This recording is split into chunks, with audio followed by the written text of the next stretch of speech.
I am Ferdinand Marcos, and I am the President of the Republic of the Philippines. I stand today on behalf of 110 million Filipinos. Everyone, hello universe, it's me again. Shout out sa inyo mga kababayan. But anyway, meron tayong upload videos tungkol dito kay Kiko Katok, no? So kahapon, nag-ano siya, kumbaga, nasuspindi siya ng 60 days. Alam nyo ba, nagugulat talaga ako guys. Bakit kanyo? Yung pagsuspindi sa kanya, ibinintang niya kay Pangulong Marcos Jr. Ito yung sinabi niya. Biro mo, ibinintang niya kay Pangulong Marcos Jr., mga people. Wow! Tapos, sinagot siya ni Congressman Abalos. O, tingnan nyo dito, sabi ni Kiko Katok. Sabi niya dito, unahin natin si Kiko Katok. Sabi niya, Barsaga suspendido dahil sa disorderly behavior. Aba, totoo naman. Look at his, guys, posting in social media. Ang bastos niya, ang sama ng ugali niya talaga. Totoo yun, ugaling askal. Sa totoo lang, no? Ayan o. Ugaling pusang askal, mga kababayan. Ayan na sabi niya. Nung natapos na yung announcement kahapon, na suspendido siya, pinagbigyan siya magsalita, pero hindi siya mismo. Kinuha ni Congressman Chanco, mga kababayan, sinabi niya na magsasalita siya. Yun pala, ibinigay niya kay Kiko Katok. Do you think, guys, ito si Toby Chanco ay, makadidies? I think yes. Totoo yun. Parang makadidies siya. I remember, yung isang post na nabasa ko nung nakarang eleksyon, na sinasabi, ito si Toby Chanco daw, mga kababayan, sinabutahin niya daw yung rally ng alyansa sa Mindanao. Kaya marami sa alyansa hindi nakapasok. Well, I think yes. Naniniwala ako dun. So ngayon, nakikita ko yung totoong ugali ni Toby Chanco. Totoo yun. Oo. Parang binibigyan niya pa nga na instruction si Kiko Katok kahapon eh. Well, that is my only thinking lamang. But I think yes. Parang sa tingin ko lang. Marunong naman tayong tumingin. Hindi naman tayo BO-BO guys. Or statua. Ayun sinabi niya, nung natapos na siya sinuspindi, ito yung sinabi niya, I wholeheartedly accept the decision of the committee, but I maintain my stance that President Marcos must be held. Tingnan nyo, accountable for his crime. What kind of crimes that he do? Diba? Too many people have died and too much money was plundered from the Filipino people for us to stand down now. You mean is yung nangyari sa Cebu? What? Talaga? Lahat na lang kay PBBM mo isinisi. Pati yung mga pera sa flood control, kay PBBM mo isinisi. Wow. May ebidensya ka ba? Diba? Labas mo muna yung ebidensya.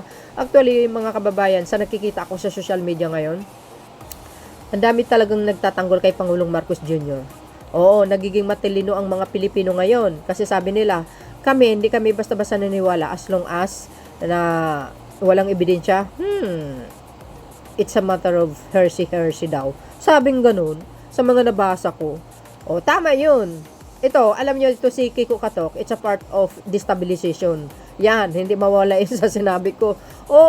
Ginagaslight niya, yung mga, yung mga klaseng issue, tapos dinadagdagan, dinidaan pa, na talagang, parang nagsisecond demotion doon sa sinasabi niya kaysa sinabi ni Saldico, laban sa Pangulo, pagbibintang, di ba? Alam nyo, mga best, yan, lahat po ng nangyayari sa bansa, isinisisi ng mga dialysis sa Pangulong Marcos Jr. So, sa madaling salita, sila ay malinis. Wow, grabe, antindi. Kung malinis, bakit nakulong si Poncio Pilato? At nakulong yung bulaang propeta? What? Ngayon, sinagot po siya ni Congressman Abalos. The action of Representative Kiko Barsaga bring contempt, discredit, and disrepute the name of the House of Representatives. Fact. Tama po yun. His action reflected negativity upon the dignity, integrity, and reputation of the House of Representatives as an institution of the members of the House individually and collectively consequently, the committee finds respondents, Representative Barsaga of the 4th District of Cavite, guilty of disorderly behavior. What? Disorderly. Oh my goodness. Guys, please, bring Katok in mental hospital. Habang nakasuspindi siya ng 60 days. 'Di ba mga best? Naku po. Oh. Kasi pangit talaga yung pag-uugali niya. Kung anong uugali ng mga DDS, ganun din ang ugali ni Kiko Barsaga. Ay, Kiko Katok pala. Oh. Anong masasabi niyo dito sa Katok na ito? Aba, nararapat lang. Actually, kung ako, i-excel ko na yan from the house. Kasi, kumbaga, siya po ang sumira sa pangalan or sa imahe ng House of Representatives.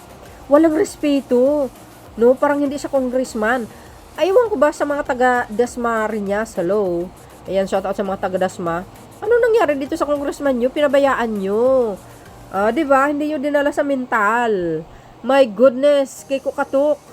Kung makapagsalita ka, ang linis mo, pero yung area mo, ang daming basura.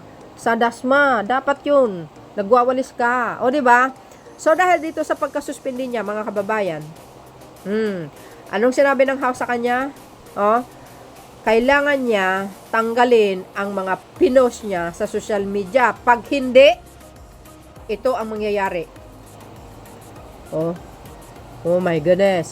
Representative Kiko Barsaga Katok, ayan, mahaharap sa mas mabigat na parusa kung hindi aalisin ang kanyang social media post sa kinakaharap na ethics complaint. Ay, wag niyo na paapalalahanin sa kanya. Ibig sabihin, wag niyong paalalahanin sa kanya na tanggalin yung post. Hayaan niyo na lang para matanggal siya para matuluyan siya, ma-excel. 'Di ba? Hindi, alam niyo guys, no, hindi talaga siya karapat dapat maging congressman. Bakit? Because his ugali very masama. Why? Ugaling askal sa aso doon sa kalye na nagbarking. No, 'di ba? Barking. Wala namang taong nakikita. Means, sinungaling. Gawa-gawang istorya, parang, mayroon siyang mayroon siyang kapareho, si Saldico. Parang baliw. O, diba? At, mana kay walwal. Parang baliw din yun eh. Kung makapagsalita. O, out of this world. Yung mga topic niya. Sila talaga as in a totoong bangag. Totoo yun. So dahil dyan, ito po yung sinabi ng palasyo. Pakinggan nyo guys. Hingi lang po kami ng reaksyon ng Malacanang dun sa pagsuspende ng Kamara kay Congressman Kiko Barsaga. Decision po yan ng House of Representatives. So, yan po ay nalaman na po kung ano po naging decision. So, ginagalang po ng Pangulo kung ano man ang decision ng House of Representatives.